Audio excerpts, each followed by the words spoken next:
Hey, I'm Alex Radcliffe from Board Game Co., and this is an unboxing and rambling of Lizard Wizard from Raccoon Tycoon Games. That's not true at all. I'm going to keep that in. Lizard Wizard from Forbidden Games. Raccoon Tycoon is their past game in terms of before they did this one. Lizard Wizard is the more advanced form of Raccoon Tycoon.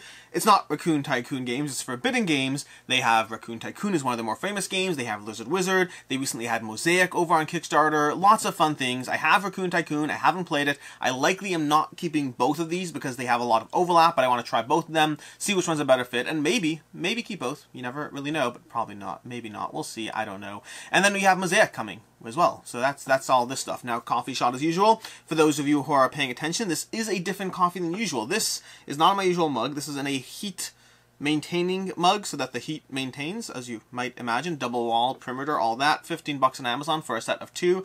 No link down below. You can find it yourself. Just Google, I don't know what you Google. Maybe I'll throw a link down below.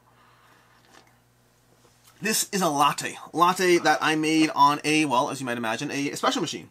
And I have not had my espresso machine out in a long time. It's been a while. It's been a while. So let's go ahead. Let's go into this. Basically, it's getting cold, and I usually have cold brew. For the past year and a half, I've been having cold brew, even during the winter. I was like, you know what? I want a hot coffee. So hot coffee it is.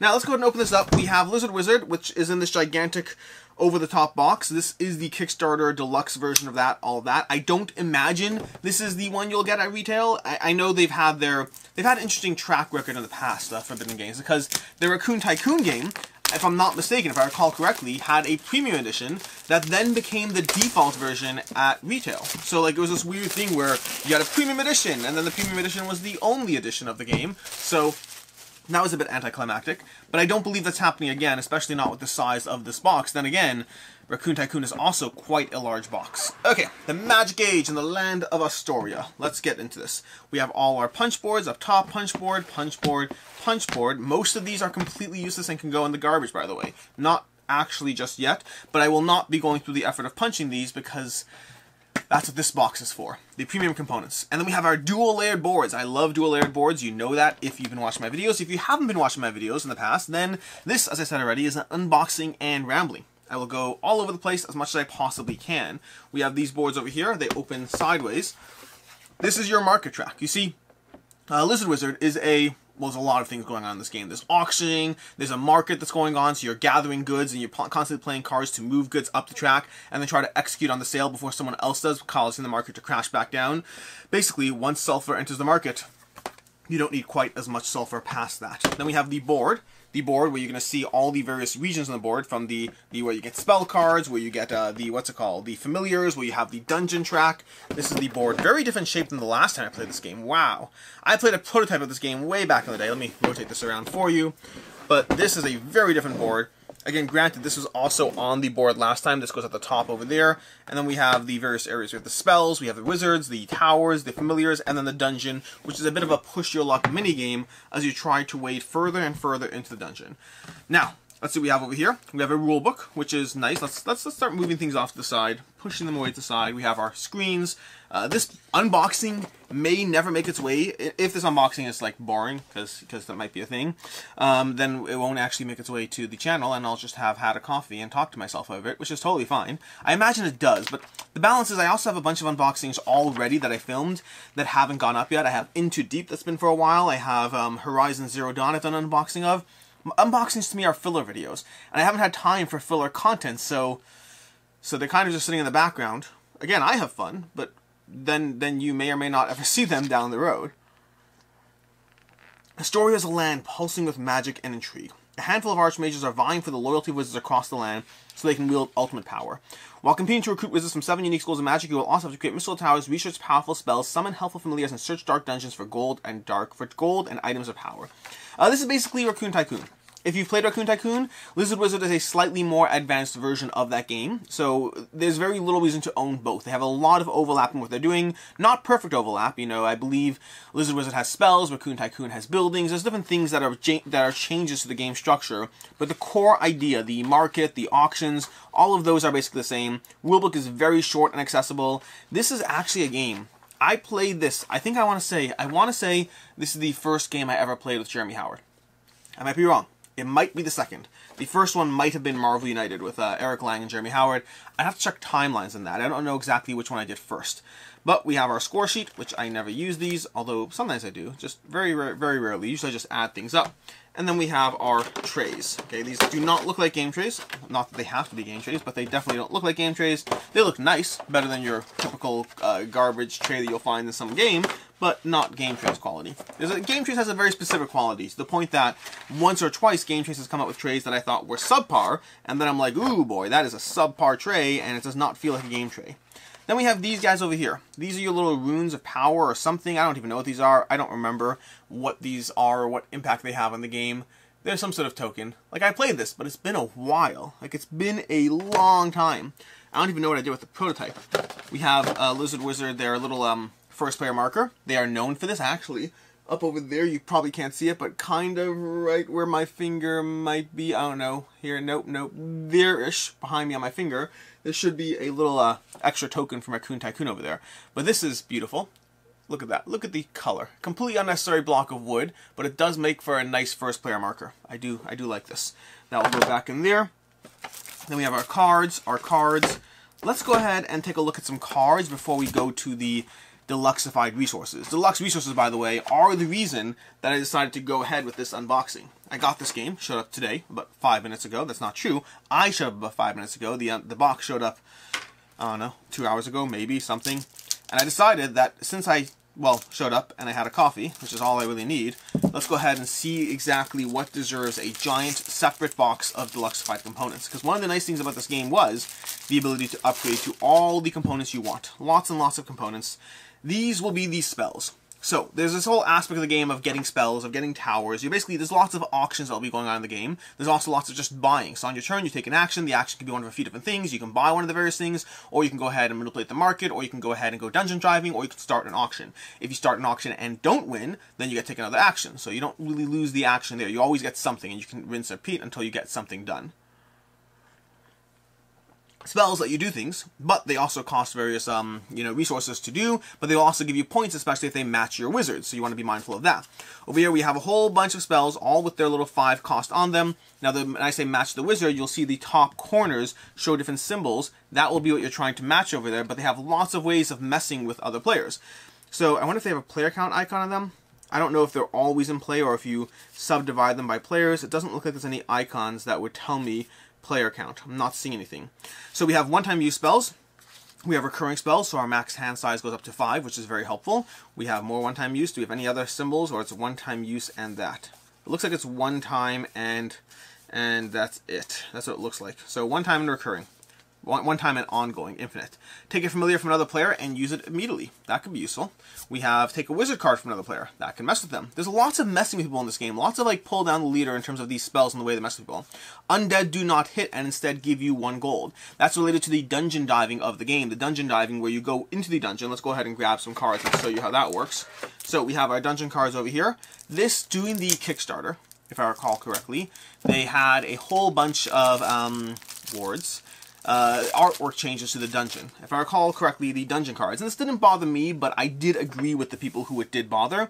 The idea that the dungeon artwork looked very different than the rest of the game, and so they had the artist, whose name I can't remember. Give me a second, I want to give her credit. I want to give her credit, if they gave her credit. If they gave her credit somewhere in this rule book. Somewhere over the rainbow.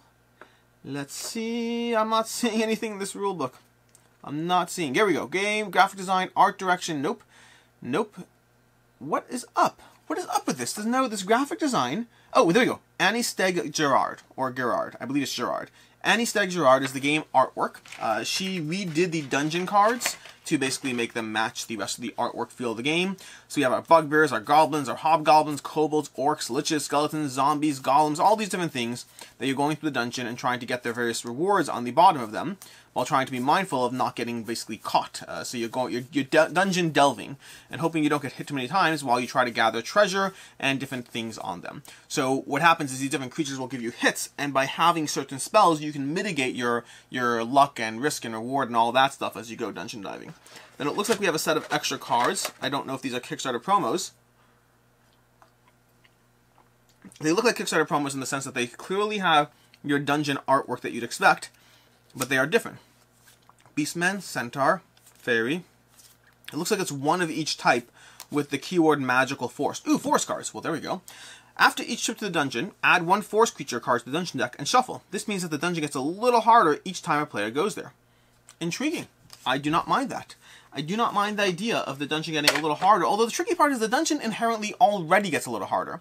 Because what happens is, everyone who pulls good things out of the dungeon has a lower ratio of good things to the next person. So the dungeon is technically already getting harder, so I don't know exactly what manipulation is going on over there. Now this, by the way, is one of the first Kickstarter previews I did on the channels, Kickstarter reviews. I don't do previews. And I know that some people have a problem with the terminology. My stance in general is, and the way it works is you can have a preview with an opinion, and you can have a review that's not of a final product. I prefer to use the term review as opposed to preview, because despite the fact that both can be eligible, reviews generally imply an opinion, and previews generally imply a lack of an opinion. Even for a good example would be Rado, one of the few people who does, paid content with an opinion. He doesn't call it preview for likely the same reason. He calls it final thoughts. Very different terminology. So I don't like using the word preview, just for context. But going back to my review of the game, I believe the order was some of the first three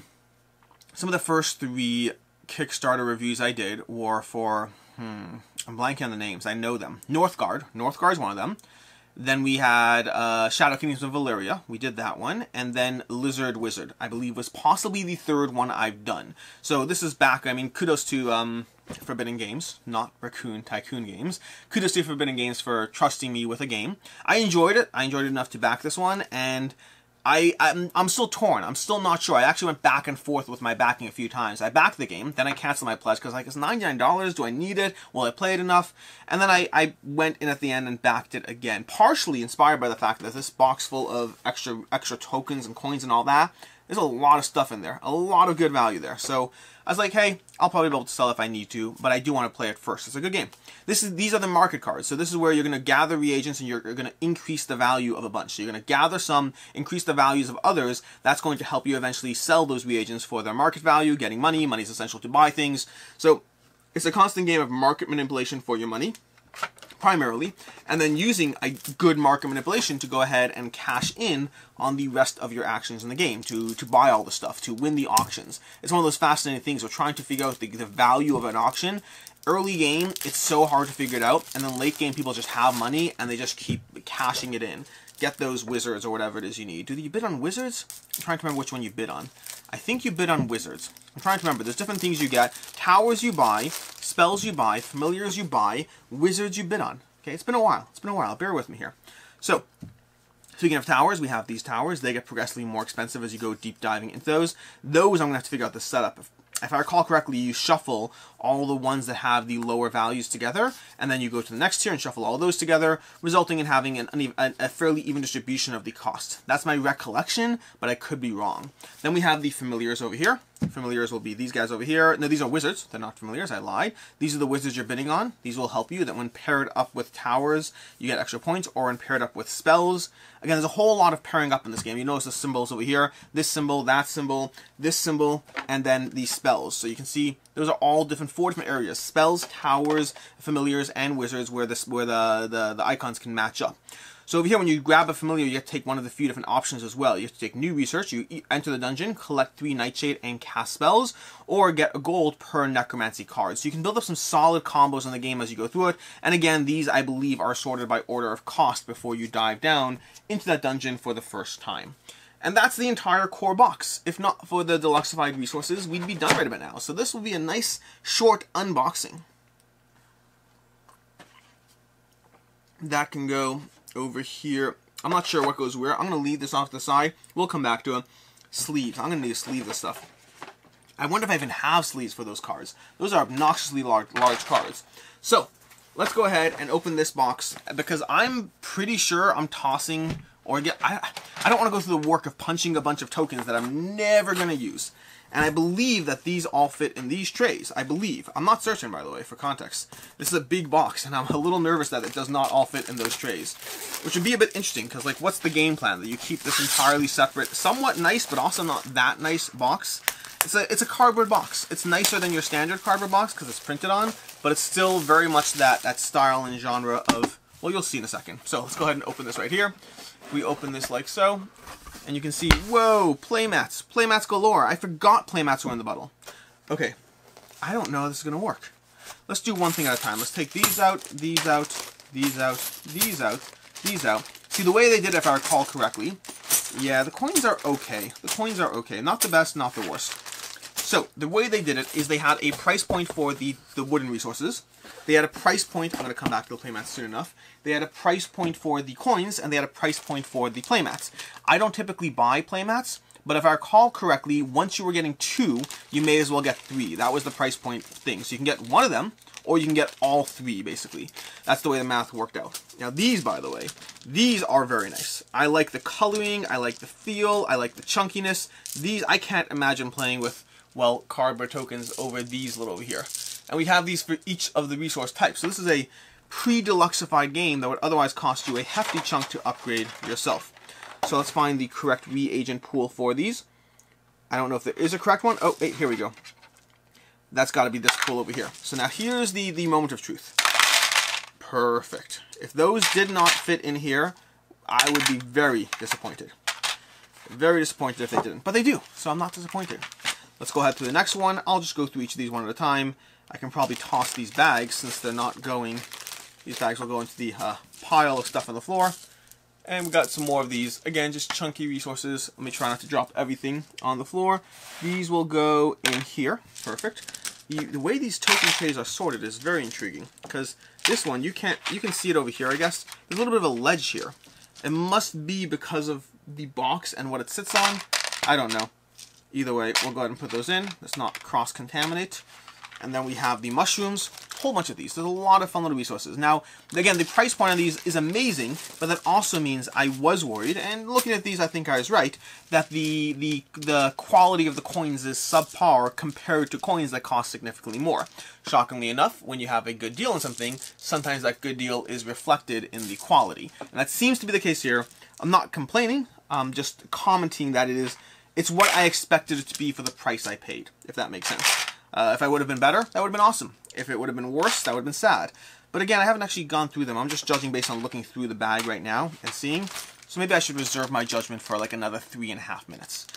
But basic idea of the game, like I said already, is every single turn you take one action of a bunch. Now that I think about it, there's actually a very similar mechanic to what they had going on in, and it's by the same designer, it's by Glenn Drover, who, by the way, Glenn Drover is also the designer of one of my favorite games, Empire's Age of Discovery. Fantastic game that I haven't played in like a 1.5 years. That's sad. So, where was I? Tokens. Both Mosaic and the Raccoon Tycoon and Lizard Wizard series all have a similar mechanic in the sense that there are a bunch of actions you can take. There's like 6 or 8 actions you can take, and every round you just take one action and cycle. One action, cycle. One action, cycle. So it's fairly fast moving as players take their actions, and things change pretty quickly while it comes back to those players. So I like the mechanic, and I like Mosaic. Mosaic is easily my favorite from Forbidden games. The real question is, will Mosaic overtake Empire's Age of Discovery? It might. I think Empires is a better game, but Mosaic is more accessible. It's easier to table. It's so easy. I'm excited for Mosaic, in case it wasn't clear. But, whoa, these are so pretty. These are so pretty. I don't know if you can see them, but, like, they're just... These are really nice. My disappointment in the coins is more than made up for my enjoyment. Is that the right word? My pleasure? No, enjoyment. The pleasure sounds worse. Enjoyment of these tokens. And they still seem to mostly fit into these bays without significant issues. We have our coffee beans. I don't believe they're actually coffee beans, but I'm definitely calling them coffee beans. These are my coffee bean tokens. We'll be using them in all games that use coffee from now on. I could just use actual coffee beans, although maybe not. Okay, coffee beans. There we go. You coffee, oh no! Try not to escape off camera there, buddy. And the coffee will go in this pod. This is where, like, I mean, it sort of fits. It just feels... It feels like it's not going to fit. What's going on here? This goes like this. Nope. That goes... This goes like this. Nope. It was right the first time. It was right the first time. So this is going to go like this, which means these need to kind of... I'm just trying to figure out... I should probably put the last box on before I do this, but it doesn't feel like these want to fit. That is kind of obnoxious. Do these fit anything? Nope. Nope, nope, nope. Those are for the coins. This is kind of obnoxious. There we go. It does fit. It does fit. Perfect. You kind of have to like, so I don't know if you can see this over here. You kind of have to shove these off because of the angle of this over here, this indentation. So it kind of pushes them off to the side. It does fit. I mean, good on them, it fits, but it's like, it's as close as you can get without it fitting. It's a very beautiful tray. I feel bad for people who didn't get these tokens because these tokens are significantly nicer than the alternative of stuffing a bunch of whatever tokens into the box. Although I still have to figure out how things are going to fit in this box. I haven't gotten that far ahead. We're still figuring this out. The good news is you get to find out for me. Now these ones, with me, not for me. These ones are a little less cool because the yellow very much hides in the yellow. The token trays are so fascinating. The way they did this, the way they have these organized, like with the specific compartments, it's almost like they pushed and prodded and pulled until they could exactly make it work. I don't know what the logic is for those twists and turns otherwise. Next up, so this will go back in here. You know what? I'll put it back on camera so you can see it happening. And then we have our coins. So we have different coin values, different coin sizes. We have our, what I imagine are ones. Oh, this is so obnoxious. Oh my gosh, this is obnoxious. I hate them. I hate them so much. That's a strong term. I don't hate anyone. Oh my gosh. Okay, so what you're seeing here, let's go ahead and show you this, okay? First of all, we have coloration issues, okay? So colors are not consistent across the board here. That's not consistent at all across the board. Is it lighting? Oh, it might be lighting. It might be lighting. Ignore me. That might just be the way my light's reflecting. So, let me take a look. If I move this here, no, it's not the way the light's reflecting. Is it? No, it's not. It's actual coloration discrepancies. So, now in case you were wondering, because I'm going to go ahead and show you this.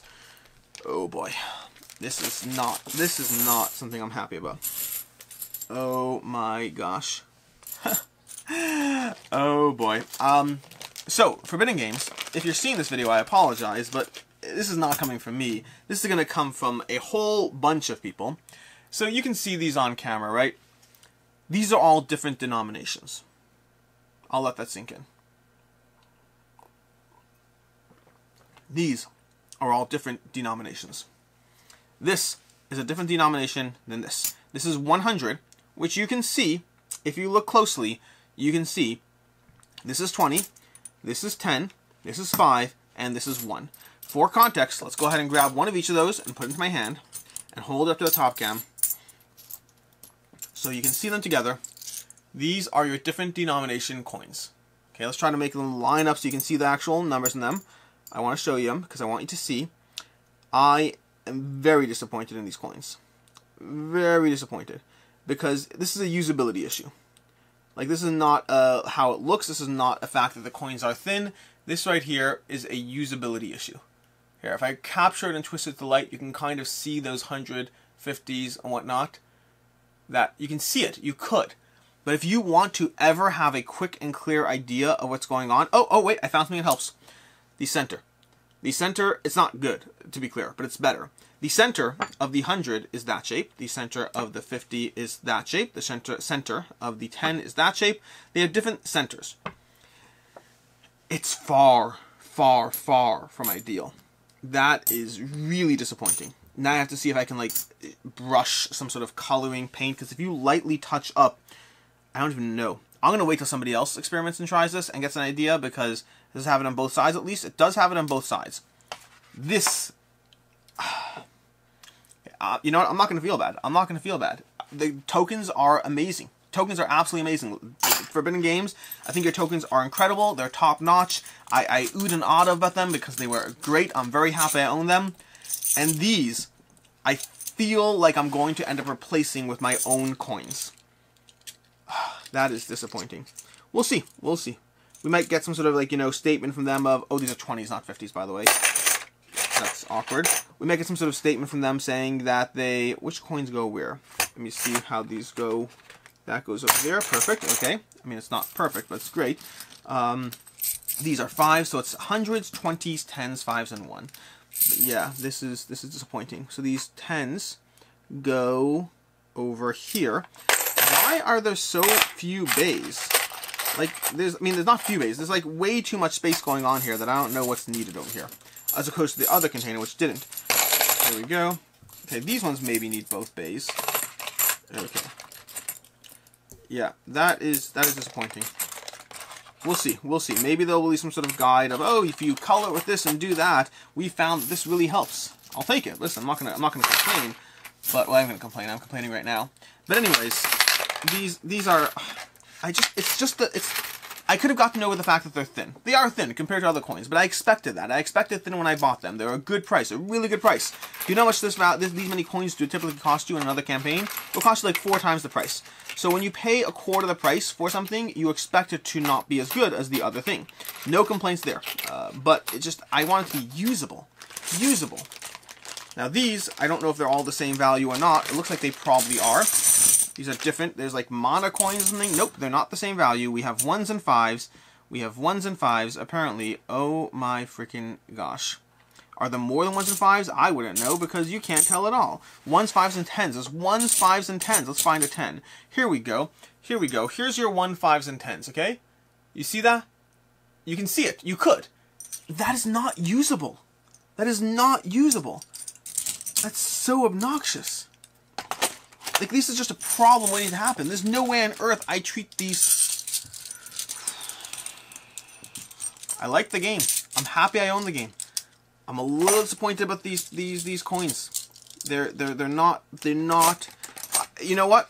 I'm gonna save my vitriol. This isn't vitriol. My frustration is on camera. That's okay. But I'll save my official opinion until I've actually played with them. My expectation from playing other games is that this is going to be a usability issue, and that I will be as frustrated later as I am now. That's my expectation. But time will tell. I will let you know after actually playing a game with them whether that holds up or not. So we have this going over here like so. And again, still like them. I really hope we don't see usability issues on their following game, whatever.